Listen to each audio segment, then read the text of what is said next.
Autoline Daily is brought to you by Bridgestone, passion for excellence. Dow Automotive Systems, improving durability and increasing design flexibility with Betamate structural adhesives at dowbetamate.com.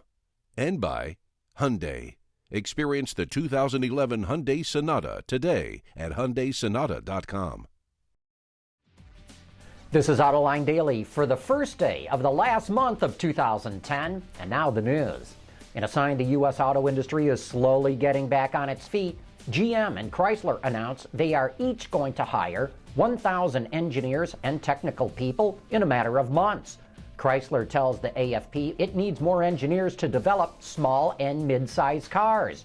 GM says it needs those engineers and researchers to develop the next generation of electric vehicles beyond the Volt.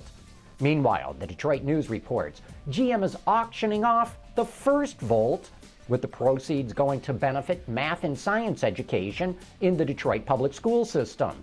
The bidding opened at $50,000 and is already up to $180,000. And yet, the bidding will not close until December 16th, so we'll have to wait to see how high it goes. Last month, we reported that Toyota would not build the Prius in China because the government is excluding foreign badged cars from receiving incentives for alternative vehicles, even if they're built in China. But maybe Toyota changed its mind. According to Reuters, the company plans to build plug-in hybrids in China starting in 2012. Does this mean Toyota feels it needs to bite the bullet and build in China even without those incentives? Or is this a sign that maybe the government will relax its rules and provide incentives to foreign automakers? Time will tell. More and more automakers are looking for unique ways to reach customers. Earlier this year, Nissan was the first automaker to introduce an iAd, which is Apple's new advertising network for its iPhone and iPad users. The ad showcased the Leaf, and now Nissan's partner is following suit. Tomorrow, Renault will launch an iAd of its own for its two-seat all-electric car, the Twizy.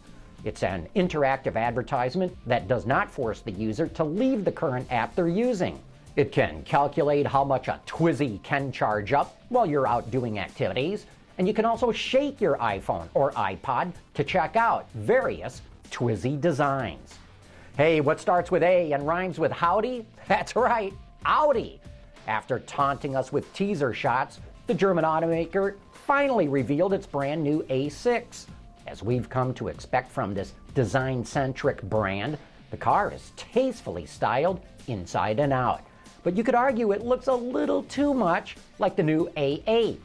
Audi's middle offering is made of aluminum and high-strength steel, a combination that makes it about 15% lighter. The 2.0-liter TDI model weighs less than 1,600 kilograms.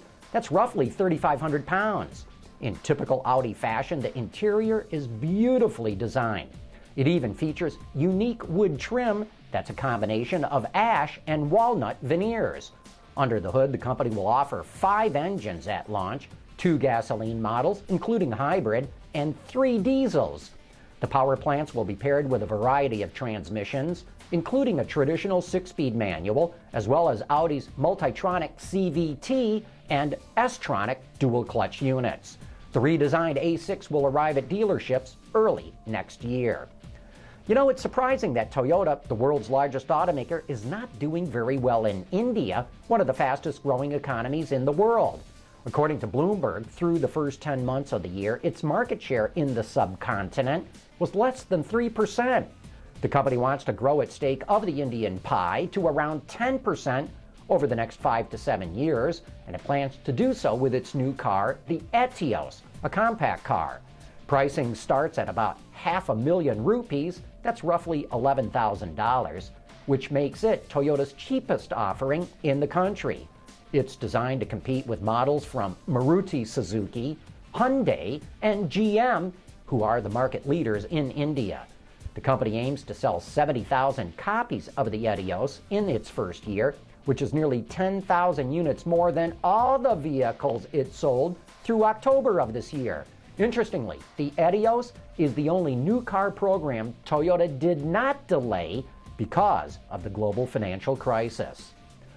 Even though the name Dario Franchitti sounds as Italian as they come, he's actually a Scotsman, just like his hero, former Formula One champion Jimmy Clark. One thing they both have in common, winning the Indy 500. And now, thanks to Road and Track magazine and the Henry Ford Museum, Franchitti got to take Clark's winning Lotus 38 around the Brickyard. It's all part of the 500's centennial celebration coming up next year. They've been running that race since 1911. Hey, coming up next, it's time for You Said It.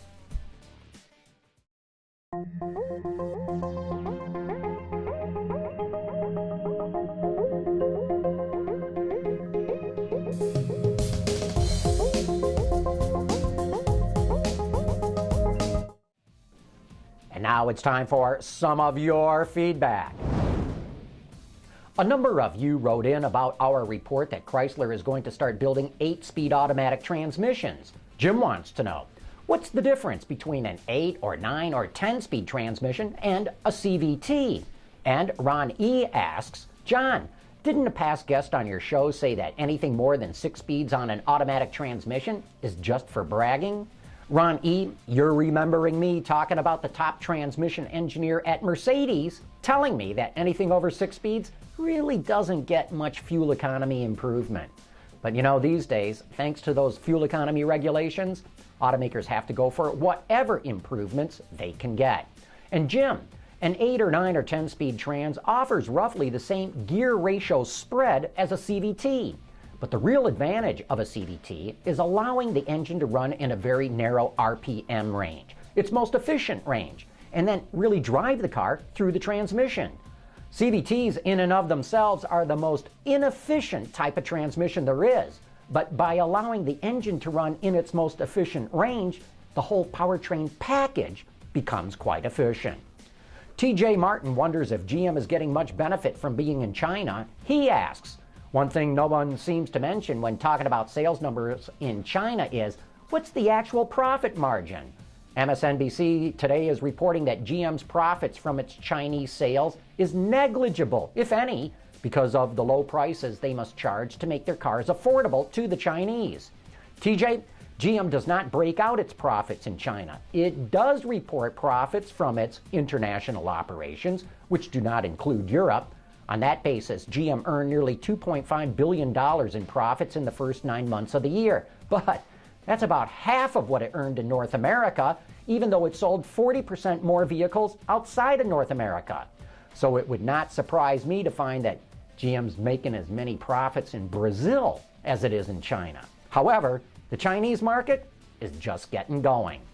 And Zeke is not impressed with GM's IPO. He warns, given the economy, the real unemployment, and the competition, you hotshot GM investors better not hold on to that stock very long unless you need a loss to balance out your tax bill. After all, who's going to be able to afford a new car? And why, at that price, would anyone want a Volt?